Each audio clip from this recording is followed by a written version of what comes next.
자, 24강 들어가도록 할게요. 자, 근데 부동산 이용 파트는 그렇게 출제 민도가 높지는 않습니다. 한 문제 정도가 나오나 아예 안 나오거든요. 그래서 여기 그냥 참고적으로만 이제 보시는 내용인데요. 자, 일단 토지 이용 집약도라는 건 중요합니다.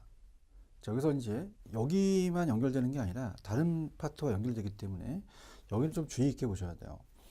자, 토지 이용 집약도를 이제 들어갈게요.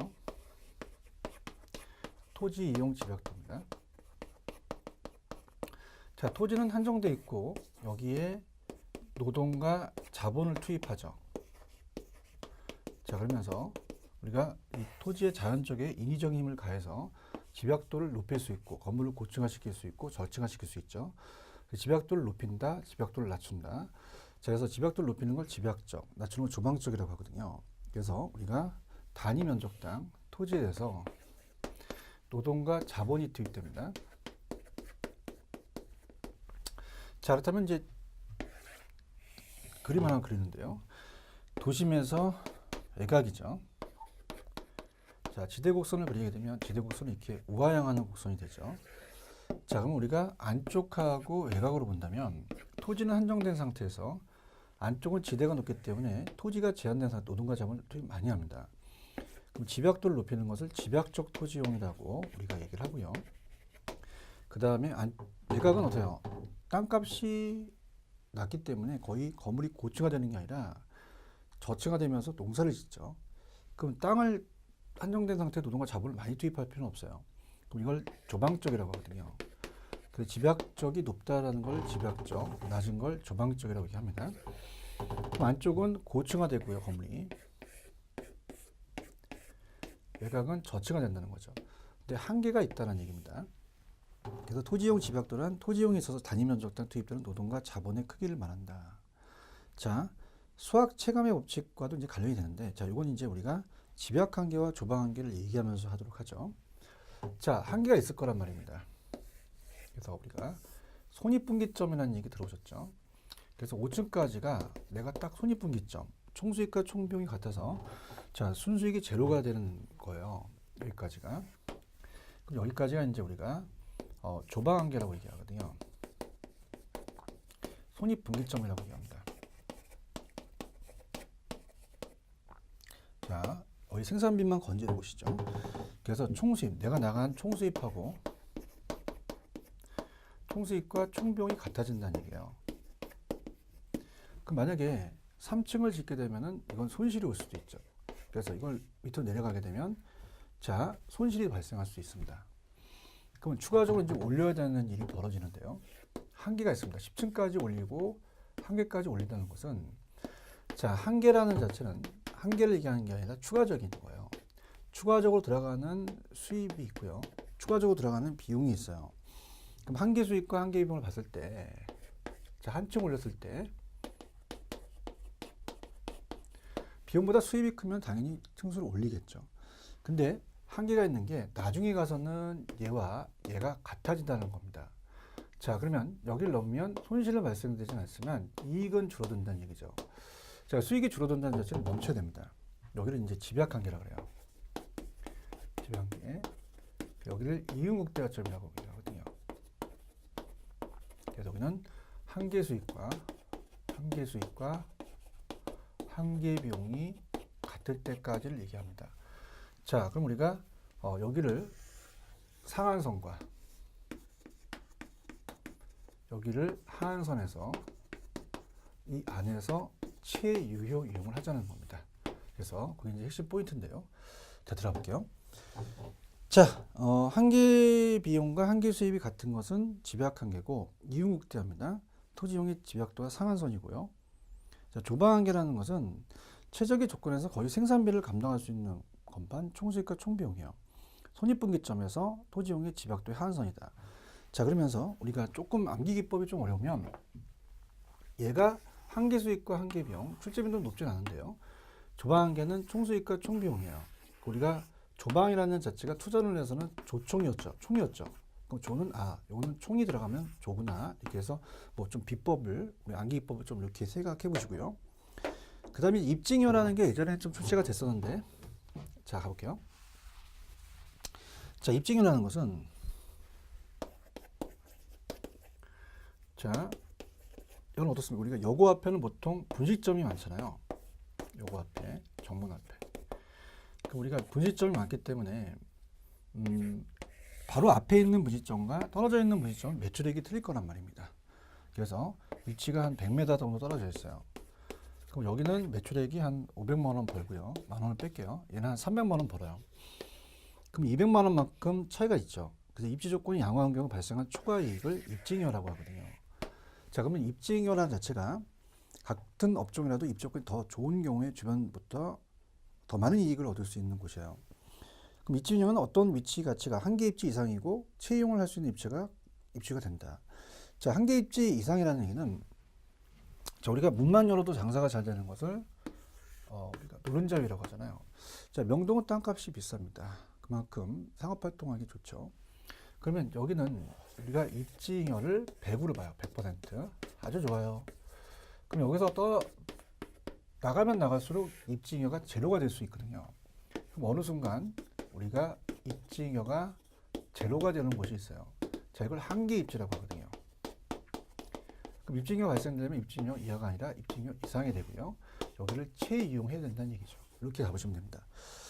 자, 그 다음에 직주분리와 직주접근 정도. 그래서 시험 문제 나오는 부분이 물론 뭐 우리가 기본소는 염리 안 보셨기 때문에 기본소의 내용이 어마어마하게 많아요. 그걸 다 소화할 수는 없거든요. 그래서 제가 이제 우리 그 더 드림 사장님께서 조금 저희 강사들한테 요청을 해서 우리가 나올 수 있는 부분만 좀 판 거죠. 그래서 뭐고 기출문제집을 이제 풀다 보면은 여기 나오지 않는 부분이 조금씩 있어요.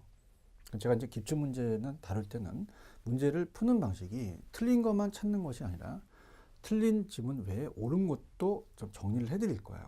그렇기 때문에 자, 여기서 이제 여러분들이 직주분리와 직주접근이 또 중요하고 도시스프롤이 많이 나왔기 때문에 제가 해드리는 거죠. 특히 이제 직가구배 현상이라는 자체는 그냥 간단하게 보는데요. 자, 직가구배, 구배라는 자체는 우리가 일본 말입니다. 고바위, 기울기를 얘기하죠. 그래서 직가구배 현상은 자, 가볍게 보시면요. 직가구배 현상. 자, 직가가 도심이 직가가 높고요. 외곽으로 갈수록 직가가 낮잖아요. 도심과 외곽을 봤을 때 자, 그럼 이렇게 직가가 떨어지거든요. 그럼 우리가 기울기라는 건 밑변분의 높이를 얘기합니다. 밑변은 1km 떨어져 있는 것은 똑같지만은 우리가 직가 구조가 틀려요. 자, 명동은 조금만 나가면 직가가 확 떨어지겠죠. 직가 하락률이 굉장히 심해서 기울기가 크고요. 기울기가 크고 나가면 나갈수록 그 직가에 대한 폭이 작기 때문에 기울기가 작다는 얘기예요. 그래서 얘는 도심에서 가장 직가가 높고요. 거리가 멀어질수록 낮아진다는 겁니다. 근데 소도시와 대도시가 약간 틀리다는 얘기죠. 그럼 소도시하고 대도시를 봤을 때 자, 우리가 소도시 같은 경우는 직가 구조가 단순해요. 그죠? 우리가 옛날에 우리나라 6.25 사변 터지고 나서 보통 서울에 화신백화점 하나밖에 없었잖아요. 거기는 직가 높고 다 변두리라는 얘기예요. 단순하게 떨어집니다. 근데 대도시가 생기면서 자, 우리가 중심에 또 도심이 있으면 신도시가 생기면서 이렇게 가죠. 직가 구조가 조금 복잡하죠. 그래서 이런 식으로. 그래서 소도시라는 자체는 중심부의 교외로 나감에 따라서 직가가 급격하게 떨어지는 현상을 발견할 때 토백화 현상이라고 한다는 것은 자, 노수 교수가 자, 캔사스주에 있는 토백화시가 있어요. 그걸 갖고 연구했다 그러고요. 대도시는 중간에 여러 핵이 있어서 직가수는 높았다가 다시 떨어지는 현상이죠. 그리고 이렇게 해서 복잡하다 이렇게 합니다. 그래서 예전에 이제 우리가 그 도시 내부 구조론에서 단핵 구조와 다핵이 있었잖아요. 자, 생각해 보시면 그래서 단핵은 동심원의 버제스와 호이트의 선형이론이었고요. 그 다음에 다핵이라는 자체는 해리스와 얼만의 다핵이잖아요. 그런 식으로 연결시켜도 돼요. 그 다음에 직주분리와 직주접근이라는 게 있죠. 자, 그래서 요거는 우리가 집가구와 정책과 연결시키기 때문에 도심의 땅값이 비싸기 때문에 외곽으로 자꾸 나가려고 그래요. 그래서 요즘 여러분들이 신문지상을 보게 되고 최근의 경향이 도심의 이 강남이나 이런 데 땅값이 비싸기 때문에 사람들이 젊은 층들이 임대료가 너무 비싸요. 월세가. 그 때문에 외곽에 이제 경기도권도 우리가 전철이 뚫리기 시작하고요. 교통이 발달하니까 외곽으로 나갈 수밖에 없다는 거죠. 그래서 직주분리 현상이 먼저 발생합니다. 직주분리라는 것은 직장과 주거지가 분리되는 거예요. 그래서 우리가 앞쪽 입찰제 곡선에서 우리가 이 알론소란 학자는 직장을 상업지고 주거지를 상업지와 주거지가 분리된다라고 하면서 안쪽은 상업용 주거지가 이렇게 돼서 분리됐다고 해서 입찰제 곡선을 또 만든 게 또 이론이 있죠. 자, 그렇다면 직장은 도심에 둬요. 도심에. 자, 도심에 두고 땅값이 비쌉니다. 직가구라는 거 배우셨죠? 그럼 외곽으로 주거는 거는 너무 도심에 집가가 높았기 때문에 그래요. 주거지를 외곽으로 둔다는 거죠. 외곽으로. 이게 직주 분리 현상입니다. 그래서 직주 분리라는 건 직장과 주공간이 분리되는 현상이에요. 근데 이제 어떻습니까? 나갔던 사람들이 이제 들어오다 보니까 여기가 이제 밤만 되면 낮에는 바글바글하다 밤만 되면 뻥 뚫리는 공동화 현상, 도넛 현상을 배우실 건데요. 가장 중요한 결과가 교통이 혼잡입니다. 그러다 보니까 나갔던 사람들이 출퇴근문이 너무 많이 들어가서 다시 또 들어오게 되죠. 자, 이거를 직주 접근이라고 해요. 직장과 주거지가 우리가 가까워진다는 거. 우리가 집 나간 며느리도 가을만 되면 들어오죠. 전호 때문에. 그건 시험에 안 나오고. 자, 이건 어떻습니까? 먼저 직주 분리고 직주 접근이 됐다는 얘기예요. 자, 그럼 어떤 걸 얘기했어요? 만약 출제원이라면 지금 기출문제 오른쪽도 보겠는데, 자, 직주 분리의 원인과 결과, 직주 접근의 원인과 결과를 바꿔낼 수 있다는 얘기예요. 자, 그러면 제일 중요한 것은 직주 분리와 직주 접근은 반대라는 얘기죠. 직주 분리는 어떻게 생각하세요? 여기 도시 환경이 악화돼서 나갔고, 직주 접근은 도시 환경이 개선돼서 다시 들어오게 되고요. 직주 분리는 제일 중요한 게 교통이 발달해서 나갔죠. 근데 직주 접근은 교통난이 심해서 또 들어온 거죠. 반대로 생각하십시오. 그 다음에 도심 환경 악화되니까 나가야 되고, 고지가, 지가가 높아서 공적 규제가 강화되니까 나가야 되고요. 자, 그 다음에 교통이 발달하니까 나갔죠. 그러면서 주택지가 개발돼서 주택이 철거된 김에 우리 철거되니까 나가야 되는데, 자, 이제 도심 공동화 현상이라는 자체는 제가 어떻습니까? 내용을 안 넣어놨잖아요. 공동화 현상이라는 거 잘 들어보세요. 자, 우리가 정확하게 인구의 시외 이주로 도심의 상주 인구가 감소함으로써 도심의 주 야간의 인구차가 커지는 현상을 얘기합니다. 자, 이건 좀 어려운 얘기고요. 낮에는 사람들이 바글바글하다 밤만 되면 뻥 뚫린다는 얘기예요. 그래서 이거를 도노처럼 생겼다. 공동화 도노 현상이라고 얘기하고요. 자, 도심 고동이라는 것은, 자, 우리가 아침에 출퇴근하게 되면요, 이 주위에 출퇴근하는 사람들이 많을 거예요. 그 사람들이 유동성을 갖고 유동에 대한 어떤 그 사람들의 비율을 고동 비율이라고 그래요. 그럼 그 사람들이 고동 비율이 커진다는 것은 그만큼 출퇴근의 혼잡에 대한 그 혼잡이 많아진다는 얘기죠. 그렇다면 이제 개인적인 출퇴근 비용이 전체적 사회적 비용이 증가할 수 있으니까 정부가 정책적 유도해서 직접 접근을 써서 다시 들어오게끔 하는 거죠. 그럼 접근은 어떻습니까? 아까 교통이 발달하면 나갔고 교통이 심각하면 들어오고요. 환경이 어떻습니까? 악화됐으니까 나갔는데 도심 환경이 개선되니까 들어오죠. 도심과 외곽 집가소진 격차가 감소됐죠. 나갔으니까 이제 안쪽으로 떨어졌기 때문에. 그러면 이제 결과는 도심 건물이 점점 고층화돼요. 건물이 고층화되고, 그 다음에 회춘화라는 자체는 제가 내용을 안 넣어놨지만 하춘화 아닙니다. 하춘화는 노래 부르는 사람이죠. 회춘화는 것은 다시 회치하다가 젊어진다는 거예요. 다시 재개발로 도심 건물이 새 건물로 바뀐다는 얘기입니다. 자, 그래서 우리가 어때요? 자체적으로 이런 현상이 나타난다. 그래서 이렇게 본다. 그럼 기출 문제를 바로 가겠는데, 자, 오른쪽에 보시면은 도시에 있어서 직주 분리의 원인이 아닌 거. 자, 집가 폭등해가 나갔고요. 환경 악화가 나갔고, 한계지의 저지가는 이제 외곽에 대한 그 택지용의 끝토지가 한계지거든요. 거기가 저지가 되니까 나갔고, 교통의 발달에 나갔어요. 근데 도심 건물의 고층화됐다는 것은, 자, 이거는 직주 분리의 원인이 아니고 직주 접근의 결과죠. 그래서 이렇게 해서 시험에 나왔다는 거 꼭 기억하시고요. 자, 그 다음 우리가 도시 스프롤 현상이라는 게 있습니다. 도시 스프롤 현상. 이것도 출제 빈도가 있어요. 그래서 제가 이제 월요일서부터 토요일까지 이제 공인중개사 강의 한 달 했죠. 감정평가사도 강의하는데, 자, 부동산학 박사를 지금 받고요. 지금 사이버대학교, 국제사이버대학교 교수로 있습니다. 그다음에 이제 또 학교에 또 관심이 있으신 분들은 저한테 제가 나중에 또 메일 우리가 제 사이트를 아실 거예요. 다음 사이트를 나중에 또 제가 불러드리고 할 때 우리가 버드림에 오시면 이제 카페와 연결이 돼 있거든요. 링크가. 그래서 이제 또 제가 나중에 또 가르쳐 드릴 테니까 여러분이 이제 다음 사이트가 있습니다. 지금 가르쳐 드릴게요. 다음 사이트에 버드림에 대한 우리 사이트에 오셔도 저랑 링크가 돼 있어요. 그래서 우리가 부동산학개론 송우석이라고 치게 되면 제 사이트가 떠요.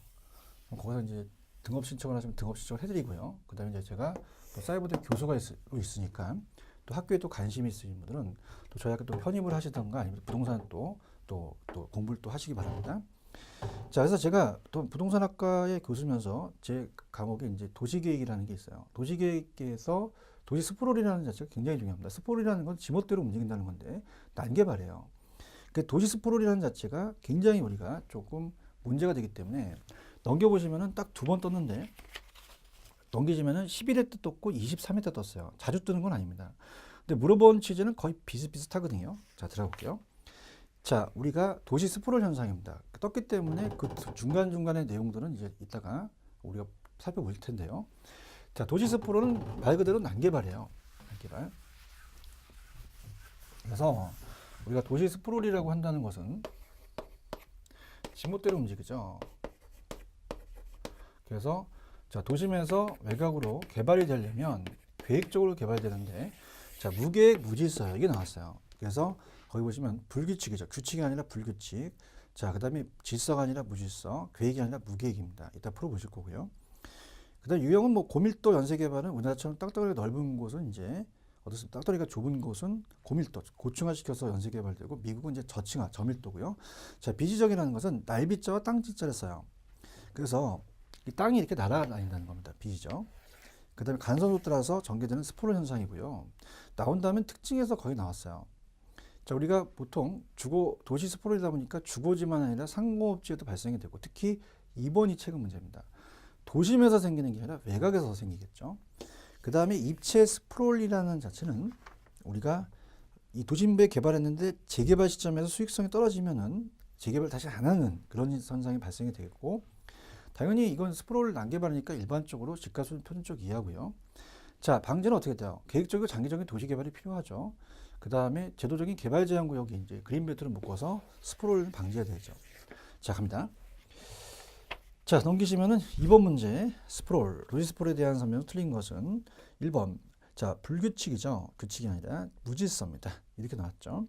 다른 것들은 다 아까 말씀드렸고요. 그 다음 뭐 5번 같은 경우는 뭐 어떤 학자에서 개구리 뛰는 것처럼 자, 개구리가 나 여기 뛰는 게 아니라 지멋대로 뛰죠. 중간중간 상당히 공지를 남기면서 교회를 확산한다. 자, 3번에 도시 스프롤 현상이 틀린 것은 다른 것들은 읽어보시고요. 자, 우리가 2번 주로 중심지가 아니라 외곽에서 발생이 되죠. 그래서 외곽이다. 그 다음에 1번 무질서 불규칙 나왔죠. 교회로 확산되면서 도시를 중간중간에 공지를 남기고 자, 스프롤 현상은 이거는 최이용과는 괴리됐다는 건 등진다는 것. 최이용이 아니고요. 간호도로 따라서 확산이 전개되는 현상이다. 이렇게 보시면 되죠. 자, 이렇게 해서 정리를 해두시고요. 그 다음에 이제 이용 파트는 그렇게 출제 빈도가 높진 않은데 개발 파트는 시험 문제 잘 나옵니다. 개발은 최근에 경향이 4문제가량 출제가 된 적도 있었어요. 그래서 개발 쪽으로 이제 조금 중점적으로 이제 공부를 하시면서 개발에 투자를 좀 많이 하겠습니다. 자, 부동산 개발은 3문제에서 4문제가 떠요. 근데 이제 항상 제가 강의를 끝날 때는 정리를 해드린다고 했으니까 다시 부동산 이용 파트를 가서 한 번만 정리해드리고 마무리하죠. 자, 집약적 토지형은 자, 안쪽은 지가가 높기 때문에 집약적입니다. 나갈수록 주방적이죠. 그러면서 집약도가 높에 따라서 아까 286페이지 요거 안 했네요. 수학 체감의 법칙이라는 게 있네요. 자, 집약도가 높음에 따라 단위 면적 투입 때는 노동과 자본의 크기에 대한 수익 비율은 감소한다는 것과 연결된다. 자, 우리가 수학 체감의 법칙이라는 게 있어요. 체감의 법칙. 자, 이건 뭐냐면 수학이 체증하지 않고 체감한다는 얘기입니다. 자, 우리가 토지와 노동과 자본이 생산 요소죠. 그 토지가 한정된 상태에서 갑돌이가 여기 토지에 대한 경작을 해요. 그럼 우리가 A, B, C를 뽑습니다. 사람을. 그래서 뽑아가지고 경작을 했더니 수학이 체증하는 거예요. 너무 신나. 그럼 여기다가 토지는 못 늘리니까 노동력을 투입시켜 온다는 얘기죠. 그러면 D, E, F를 막 투입시켰더니 자, 옛날보다는 수학이 체감된다는 얘기예요. 자, 무슨 말이냐. 자, 우리가 농사를 지게 되면 자기 바운다리가 있는데 옆 사람이 있으면 걸리적거리잖아. 낫을 딱 베다가 옆에 사람 베어. 그러면 아야! 하고 병원에 실려가죠. 그렇기 때문에 수학이 체감될 수 있다는 것은 당연히 지금 우리가 건물에 대해서 아까 집약한계라는 게 있었어요. 집약한계. 그럼 집약한계가 한계다 보니까 수익이 체증하다가 체감할 수도 있더라라는 겁니다. 그러면서 나중에 감정평가에서 가격제 원칙이 수익체증 체감의 원칙이라는 게 있어요. 이 연결된다는 얘기죠. 그 다음에 이제 집약한계는, 자, 아까 제가 조방한계가 조청, 야매로, 조는 총수익과 총비용이면 집약한계는 한계수익과 한계비용이다. 집약한계 상한선, 조방한계 상한선, 그 안에서 채용하고요. 자, 입증현은 입지조건이 양호한 경우 발생한 초과이익인데, 자, 한계 입지 이상이고 채용을 해야 되죠. 그다음에 직주분리와 직주조건을 바꿔낼 수 있고, 스포일이라는 것은 자, 불규칙, 무질서, 무계획, 그 다음에 도시 외곽이다. 이렇게 정리하시면 되고요. 자, 개발 파트가 잘 나온다 그랬죠.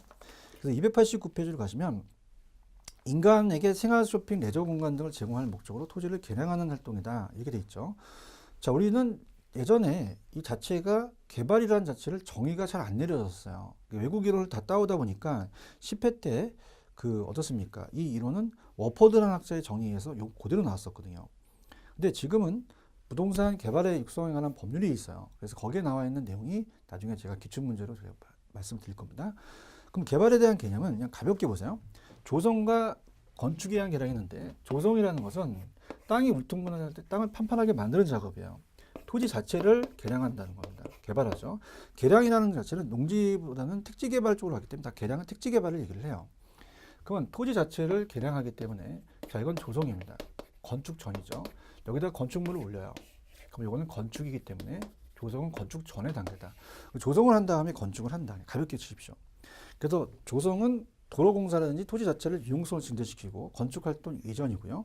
건축은 거기 위에다 건물을 올려요. 토지 유용성을 증가시킨다. 자, 부동산 개발의 절차 별표 쳐놓으십시오. 자, 우리가, 자, 여기는 이제 제가 가끔가다 나오는 건 하나, 조금 자주 나오는 건 2개, 그 다음에 내년에 나올 가능성이 큰 건 3개인데, 자, 여기다는 이제 1개 정도만 쳐주십시오. 1개. 얘 자체가 시험 문제 순서가 2번 정도 나왔었고, 다른 거와 한꺼번에 묶어서 나온 적이 있기 때문에 자주 출제되진 않지만, 그래서 기출에 나오기 때문에 하나 정도를 쳐놓으시고, 부동산 개발의 절차입니다. 자, 부동산 개발의 절차라고도 하고요. 우리가 7가지 과정이라고 볼 수 있어요. 7단계인데. 자, 그렇다면은, 자, 구전, 부실, 근검마 이렇게 암기하라고 저는 얘기하거든요. 구전, 부실, 근검마. 자, 그럼 어떻게 되냐면요. 자, 구상 단계는 내가 어디에서 할지 아이디어를 짜요. 그 다음에, 자, 전이라는 것은 실행 가능성이 부지 다음에 있습니다. 그래서 이건 전실행 가능성이죠. 전실행 가능성이라는 것은, 자, 타당성을 보기 전에 예비적 타당성을 봐요. 예비적 타당성. 자, 우리가 분양을 해서 돈이 들어오게 되면 빨리 부지를 매입해야 되는 게 중요하거든요. 부지 매입 단계가 되게 중요해요. 부지 구입. 그래서 부지 구입을 해야 되는데, 부지 구입하기 전에 너무 재면 안 되지. 너무 재면은 좋은 부지가 날아가. 그러면 우리가 부지를 구입하기 전에는 전실행 가능성으로서 대충 하자는 거예요. 그 실행 가능성은 구체적입니다. 이 2가지를 비교해서 시험이 나오는데, 자, 실행 가능성은 타당성이에요. 타당성. 그래서 얘가 계략적으로 한다고 나왔거든요. 그래서 오른쪽 제가 박스에, 자, 여기는 예비적 타당성은 부지 매입 검토 판단하기 위해서는 계략적이다. 수익성을 검토합니다. 수익이 비용보다 크다. 그럼 빨리 우리가 부지 구입으로 가야 돼요. 늦어지면 구상 단계로 다시 가죠. 타당성은 계략적이 아니라 구체적입니다. 세밀하게 구체적으로 달아요. 그래서 우리가 법 경기로 보죠. 법률적, 경제적, 기술적. 그래서 내가 건물을 지는데 법적인 사법과 공법을 봤을 때, 자, 토지 이용 규제라든지 아니면 사법에 대해서 소유권 관련된 거. 경제적은 이게 분양해서 돈이 될지, 자, 기술적은 20층짜리 건물인데 와르르 무너지면 안 되잖아요. 그래서 가장 중요한 게 경제적이라는 게 우리가 나왔었어요. 자, 그래서 이렇게 보시고요. 자, 금융은 자금의 융통입니다. 자금을 융통해서 건설해서 팔아먹죠. 특히 마케팅 단계가 중요합니다. 자, 마케팅은 미리 팔 준비를 해야 돼요. 선분양으로 하는 게 매도자 위험을 줄입니다. 그래서 우리가 매도를 해서 분양을 하거나 임대를 할 때는 다 초기 단계에 한다고 하셔야 돼요. 초기하고 중반하고 후기가 있는데, 후기는 너무 늦어요. 중반과 후기가 아니라 초기 단계 한다. 선분양을 한다는 건 미리 팔아 제끼는 거예요. 시장 위험을 줄여야 되거든요. 자, 그래서 이렇게 가십시오. 자, 그래서 일단은 전체적인 순서는 제가 다 한 다음에 해드리고요. 세부적인 내용으로 가볼게요. 자, 우리가 마케팅 개발의 초기 단계 한다는 게 박스가 중요하죠. 그 다음, 구상 단계는 그냥 아이디어를 짠다. 그래서 우리가 어디다 개발할지 용도 구상하는 것이다. 그냥 그렇게만 가져가세요. 기획하고 용도 구상한다.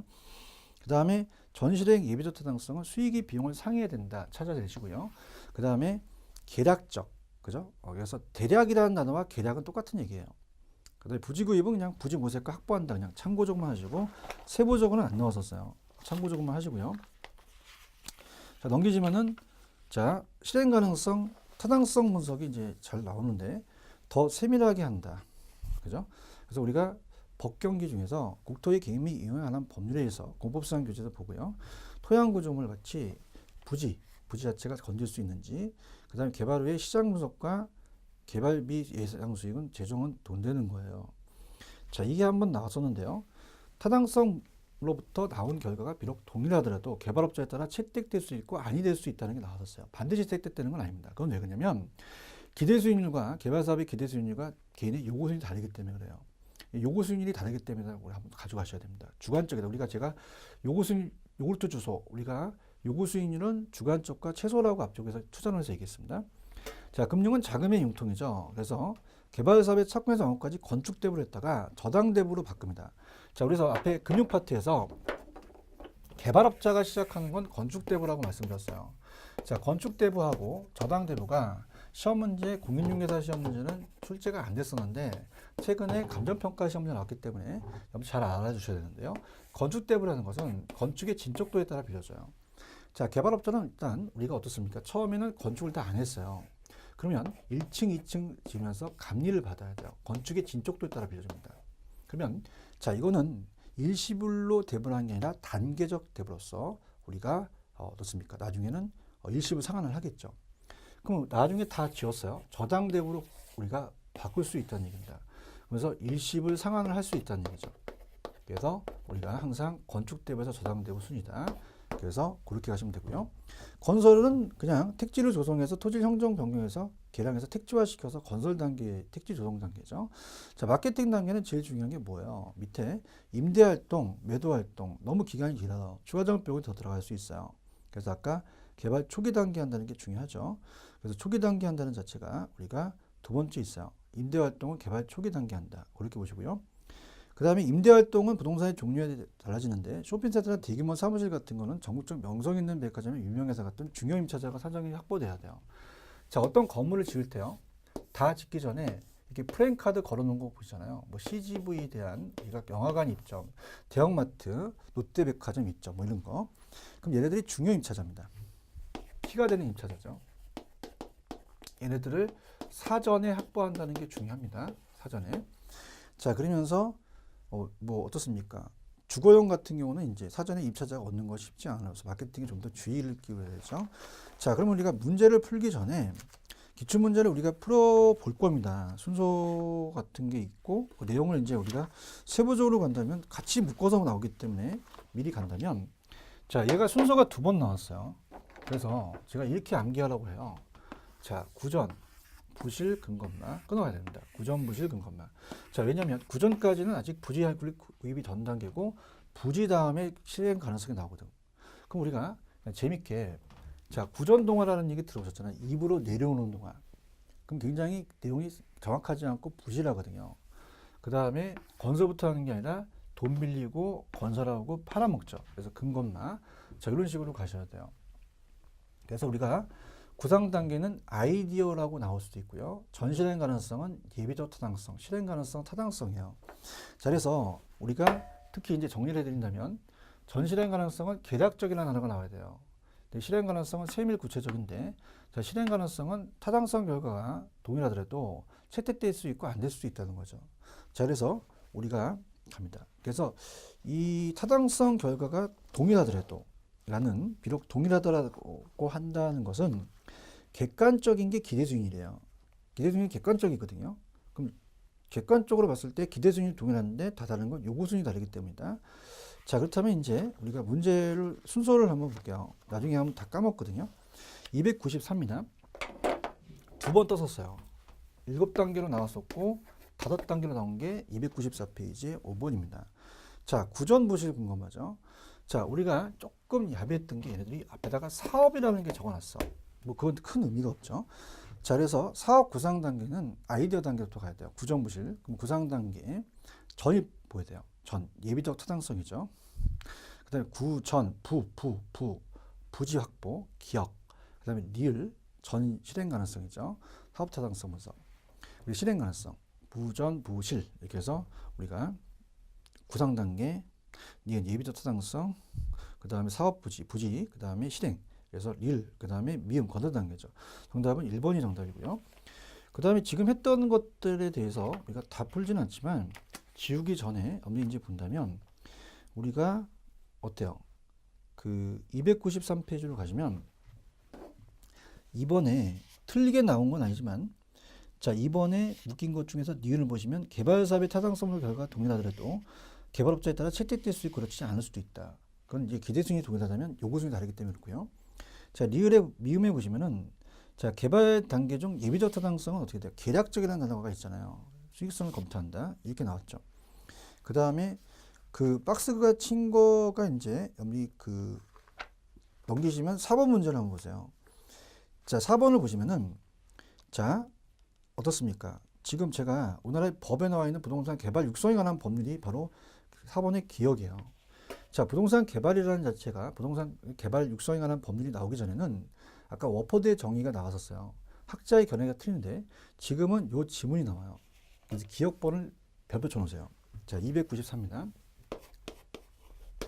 거기 박스에 4번의 기억번인데 부동산 개발이란 타인에게 공급할 목적으로 토지를 조성하거나 건축물, 건축 공작물을 설치하는 행위로서 조성 건축 우리가 조성 건축이 들어갔었으나 아까 대소선 리버들의 용도명령도 설치되는 예정인 부동산을 공급하는 건데 자, 얘도 공급하는 활동이 들어갑니다. 공급하는 활동. 공급하는 걸 말한다. 다만 시공을 담당하는 행위는 제외된다고 법에 나와 있어요. 아, 이거 강력합니다. 그래서 시공을 담당한 것은 포함된다. 그러면 안 돼요. 보시고요. 그 다음에 맨 밑에 가시면 미음번을 놀라실 거예요. 똑같이 나왔어. 개발 사업에 대한 타당성 분석 결과 동일하더라도 개발업자 채택될 수가 그렇지 않았을 때는 똑같이 나왔다는 거죠. 자, 이렇게 보시면 되고요. 자, 그 다음에 이제 전 페이지로 가셔서 우리가 291페이지로 가시면 자, 부동산에 대한 우리가 아까 개발의 과정. 그래서 우리가 시험 문제는 어떻게 나왔어? 아까 부동산 개발의 5단계라고 돼 있잖아요. 근데 우리가 이 7단계라는 레슨은 7단계가 나왔었고 5단계를 줄여서 나왔거든요. 자, 그러면은 제가 이걸 안 준 건 이유는 291페이지에 부동산 시장, 부동산 개발의 위험이 중요합니다. 자, 부동산 개발의 위험에서 자, 이거를 연결시킬 거는 지금 아까 마케팅 단계는 초기 단계거든요. 이 초기 단계 한다는 자체는 여기 시장이용과 연결이 돼요. 이 때문에 이걸 일부러 안 지웠어요. 자, 그래서 우리가 이것도 출제 빈도가 굉장히 높아요. 그래서 법률적 시장, 그 다음에 비용 위험이라는 게 있거든요. 자, 이것도 염리 천천히 우리가 가져야 됩니다. 자, 그렇다면은 자, 법률적 위험이라는 것은 법적인 거, 행정적, 제도적인 것을 얘기를 합니다. 그래서 갑돌이가 자, 토지를 개발했는데 토지를 매입해서 토지가 개발 제한 구역이나 투기 지역을 묶였는데도 모르고 매입을 했어요. 그러면 이거는 잘못된 거죠. 그래서 법률적 위험이라는 자체는 어떤 것이고 법률적 위험을 줄이려면 어떻게 해야 되니? 자, 그럼 미리 간다면 자, 돈이 좀 들더라도요. 이미 이용 계획이 확정된 토지를 구입하는 것이 법률적 위험을 최소화시키는 겁니다. 자, 그다음에 우리가 이 공인중개사의 1차와 2차 과목에서 1차의 민법은 사법입니다. 2차의 공법은 공법이죠. 자, 1차는 소유권과 관련되고요. 2차의 공법에 토지이용 규제라는 게 있어요. 토지이용 규제는 공법이고 토지권과 관련된 건 사법이 다 나왔었거든요. 자, 그다음 밑에 지금 여기는 없지만 이따 문제를 풀 때 자, 내가 투자해서 개발을 했는데 그 지역이 군사보호구역으로 묶여서 지연됐대. 그럼 이건 공법적인 문제거든요. 이건 법률적으로 봐야 됩니다. 그 다음에 시장위험이라는 것은 시장은 끊임없이 변해요. 그래서 가장 우리가 개발업자한테는 위험합니다. 그러면 조사로서 우리가 보통 시장성 연구라고 해놨는데 시장 조사나 시장 조사로서 줄일 수 있다고 나왔었거든요. 그럼 시장 연구가 있고 시장성 연구라는 게 있어요. 그래서 자, 우리가 시장성 연구는 나중에 또 시장성 분석에서 또 볼 거거든요. 그래서 다음 페이지 시장성 분석이 또 있기 때문에 그냥 간단하게 본다면 자, 시장과 시장성이라는 게 있어요. 그래서 일단 여기 시장하고 시장성은 다릅니다. 시장은 자, 우리가 일단 미리 갈게요. 넘기시면은 여기 292페이지로 한번 가보세요. 가시면 자, 시장 분석은 특정 부동산의 유형에 대한 시장의 수요와 공급상을 분석한다고 되어 있습니다. 근데 밑에 시장성은 자, 시장성은 두 번째 매매되거나 임대될 수 있는 가능성을 조사하거든요. 자, 그럼 어떻습니까? 자, 수요와 공급을 분석하는 것은 시장이에요. 그래서 수요가 더 많아야 되고요. 그 다음에 매매되거나 임대될 수 있는 능력이 시장성이거든요. 거래될 수 있는 능력. 우리가 이따가 순서가 얘가 먼저 나와요. 그러니까 시장은 두 글자, 시장성은 세 글자. 그 다음에 우리가 부동산 타당성에 대해서 우리 부동산 분석이 있어요. 분석의 유형이 5단계인데 얘가 더 넓은 개념입니다. 세 글자니까. 자, 이렇게 해서 좀 재밌게 가시고요. 그럼 앞쪽에 보시면은 시장성 연구라는 걸 해요. 페이지 291. 그럼 얘는 매매되거나 임대될 수 있는 능력입니다. 여기에 흡수율 분석을 이용합니다. 자, 구체적인 이제 임대될 수 있는 구체적인 방법이기 때문에 흡수율 분석이 여기 안에 들어가는데 그럼 흡수율 분석은 시장에 들어가는 게 아니라 시장성에 들어간다고 해야 돼요. 흡수율은 세 글자죠. 자, 이건 분양률을 얘기를 해요. 자, 과거에 내가 갑이라는 건설회사면 을이라는 건설회사가 1년 동안에 분양을 했어. 그럼 95% 되면 많이 됐는데 자, 중요한 건 흡수율이라는 것은 1년 동안이라는 게 중요해요. 유량입니다. 그럼 뭐 그것이 1년 동안인지 정해줘야 되거든. 그래서 얼마만큼 비율로 흡수되는가. 제일 잘 나오는 게 얘예요. 과거, 현재 흡수를 통하는 거에서 미래 흡수를 파악하는 게 목적이죠. 과거, 현재가 목적이 아닙니다. 그 다음에 거시적이 아니라 구체적인 미시적 분석이에요. 그래서 밑에 보시면은 지역 경제가 있고 시장성의 흡수율 분석이 들어가거든요. 지역 경제가 거시적이면 얘는 좀 미시적이다. 구체적이고. 자, 흡수율은 분양률이기 때문에 높아야 돼요. 근데 흡수 시간은 빨리빨리 짧아야 되죠. 시장 위험을 줄일 수 있습니다. 자, 대기부동산 같은 사전에 임차인 매수자를 확보하는 것이 개발업자의 시장 위험을 감소시키고요. 자, 매수자의 시장 위험과 개발 사업의 가치는 여기 이제 좀 그래프를 좀 그려볼게요. 자, 우리가 이제 기본소가 아니니까 그래프를 그린다면 자, 여기가 이제 매수자의 시장 위험과 가치입니다. 시장 위험과 같이 간다면 자, 여기가 초기서부터 여기가 후기. 자, 완성률이 이제 100% 가까울 때 자, 아까 제가 이걸 안 좋았던 게 마케팅의 매도 분양은 초기 단계입니다. 자, 무슨 말이냐? 선분양을 해야 돼요. 자, 선분양과 후분양이 있으면 시장 상황은 끊임없이 바뀌기 때문에 미리 팔아 제껴야 된다는 거지. 물론 싸게. 자, 그럼 어떻습니까? 우리가 매도자가 이 시장 위험을 매수자한테 전가시켜요. 그 매수자가 처음에 위험이 높겠죠. 그러면서 점점 자, 위험이 낮아집니다. 그래서 위험. 근데 중요한 것은 가격은 낮게 잡아야 돼. 그러니까 매도자가 지가 시장 위험은 줄인 대신에 수익은 포기해야 되지. 가격 낮게 갑니다. 가치는 낮다가 가치는 높아가거든요.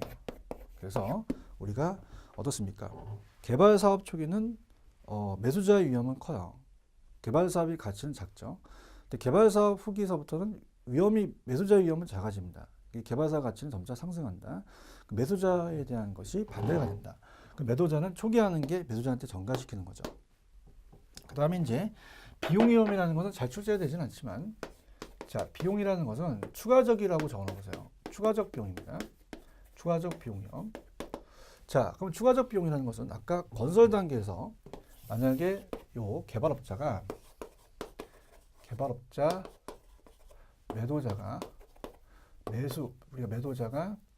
우리가 건설회사가 있어요. 그래서 우리가 보통 이걸 맡기는 사람을 도급인이라고 하고 이걸 수행하는 사람을 수급인이라고 하거든요. 자, 그럼 얘한테 계약을 한다는 거죠. 도급 계약. 그 도급 계약을 하게 되면은 얘한테 이제 이 추가적인 비용이 뭐냐면 자, 우리가 이 자재라는 자체는 인프레 때문에 계속적으로 자재값이 올라가요. 건설회사가 앞으로 어떻게 될지 모르니까 계약성에 추가적으로 비용을 더 지불한다고 나와요. 그러면 거기서 우리가 위험을 이제 막아야 될 거 아니에요. 그럼 우리가 인플레이션이 심할수록 기간이 길수록 더 들어갑니다. 그럼 아직은 시험 문제가 안 나왔지만 최대 가격 보증 계약을 맺어요. 그럼 최대 가격 보증 계약이라는 것은 자, 지금 나와 있는 공사가 거의 뭐 200억대다라고 한다면 지금 200억대인데 이 도급인이 수급인한테 내가 10억 더 줄게. 최대로 정해놓습니다. 근데 그 이상은 받지 말아라. 그럼 추가적인 비용은 안 들어가요. 그죠? 네, 비용을 줄일 수 있으나 공사가 부실화가 또 가능성이 커지고요. 최대 가격이기 때문에 이 공사비가 커질 우려가 있죠. 이렇게 보시면 됩니다.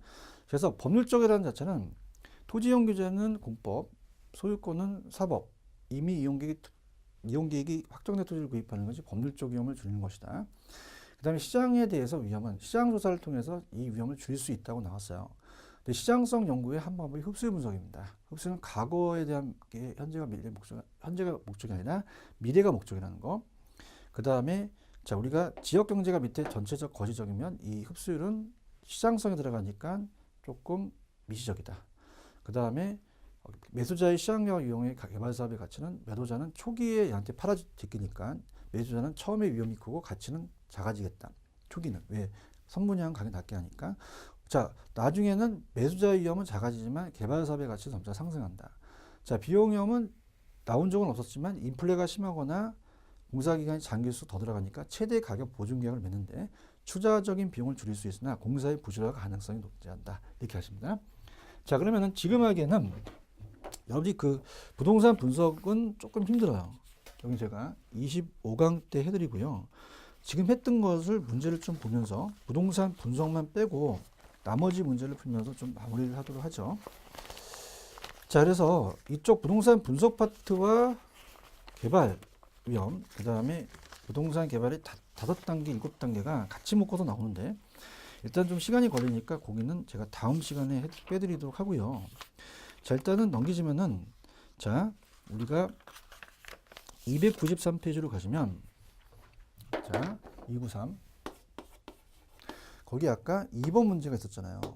자, 그래서 지금 옳은 설명은 일단 기억은 시장성은 어떻게 돼? 개발된 부동산 현재나 미래 시장성이 매매 임대될 수 있는 걸 미리 갔습니다. 시장성 맞고요. 니은번 해드렸고 디귿이잖아요. 흡수의 분석은 궁극적인 목적은 과거 현재 추세의 목적이 있는 게 아니라 미래 추세의 목적이 있다. 그 다음에 좀 전에 개발 사업에서 법적 위험은 토지 이용 규제는 공법이고 소유권은 사법이거든요. 그래서 디귿하고 니을이 틀렸습니다. 그래서 우리가 어떻습니까? 맞는 건 기억, 니은, 미음이니까 3번이 정답이고요. 자, 그 다음에 3번은 부동산 개발의 위험에 대한 문제니까 다 풀어볼게요. 일단은 틀린 것은 4번 개발사업 부지에 군사시설 보호구역이라는 게 일단 공법 시간에 배우시잖아요. 일부 포함돼서 지원됐다는 건 공법상 문제거든요. 그럼 이건 법률적인 타당성 분석으로 봐야 돼요. 그렇다면 4번이 정답인데 제가 강력하게 추천하는 게 5번입니다. 자, 공사기간 중 이자율 변화거나 시장 침체에 따른 공실의 장기화는 이건 뭐예요? 시장 침체는 시장 위험이거든요. 근데 법률적 위험을 바꿔낼 수 있거든요. 자, 1번 부동산 개발 사업은 그 가정에 따라서 불확실성에 의한 위험 요소가 존재하고요. 자, 법률적 위험, 시장 위험, 비용 세 가지가 나옵니다. 자, 이용계획이 확정된 토지를 구입하는 것이 법률적 위험을 줄이는 것이죠. 정답은 4번이다. 자, 그 다음에 자 4번에서 우리가 좀 전에 했던 거와 연결되는 게 몇 번이겠어요? 디귿입니다. 자, 디귿에 보시면은 흡수율 분석은 또 나왔네요. 기출은 또 나와요. 부동산 시장 추세를 파악할 때 과거 추세를 파악하는 게 목적이 아니라 미래죠. 그 다음에 자, 리을은 맞게끔 나왔잖아. 아까 좀 전에 틀렸잖아. 그래서 법률적의 용도적 지구는 용도 지역 지구제는 공법적이고 소유권은 사법이다. 그래서 우리가 나왔어요. 근데 TDR은 아직 염려 안 했지만은 나중에 이제 저번에 했었죠. 정책 파트에서 TDR은 아직 은하에 시행되고 있지는 않습니다. 개발 지역에는 규제되는 보존 지역에 발생하는 토지 소유자 손실을 보존하기 위해서 현재 널리 수행하고 있지 않죠. 그래서 맞는 것은 꼭 기억하시고 리을, 그 다음에 미음이죠. 정답은 2번이 정답이다. 그렇게 정리해 두시면 됩니다. 자, 그래서 우리가 다음에 할 거죠. 다음에 하는 291페이지를 미리 예습을 한다면 자, 부동산 분석에서 약간 우리가 터치한 게 시장성이었어요. 자, 시장과 시장성에서는 시장은 두 글자, 시장성은 세 글자거든요. 시장성이 더 포함이 큰다는 것은 얘 다음에 얘라니까 얘 앞에 얘가 더 들어가요. 시장성은 또 글씨가 크니까 두 글자, 세 글자를 남겨두시고요. 그 다음에 시장성인 흡수율 분석에 들어갑니다. 흡수율 분석은 시장성이, 흡수율은 세 글자니까 시장성도 세 글자죠. 지역 경제가 좀 거시적이라면 시장성 분석은 좀 흡수율이 들어가다 보니까 구체적이고 우리가 어떻습니까? 좀 미시적이다. 그렇게 연결해 놓으세요. 그래서 지역을 결정해서 사당성 있으면 투자하시는데 시장과 시장성, 시장은 두 글자, 시장성은 세 글자 이렇게 해서 부동산 분석 이렇게 정리를 할 겁니다. 그래서 다음에 이제 그거를 정리하면은 그 문제의 순서라든지 남아있는 문제가 있죠. 그래서 그거 우리가 보통 2번, 3번, 4번, 5번 다 풀렸죠. 그래도 거의 공통적이니까. 그래서 순서 정도만 알아두셔서 다음에 이제 제가 25강에서는 부동산 분석부터 들어가도록 하겠습니다. 자, 좀 쉬었다가 25강으로 우리가 들어가도록 하죠. 좀 쉬었다가 가겠습니다.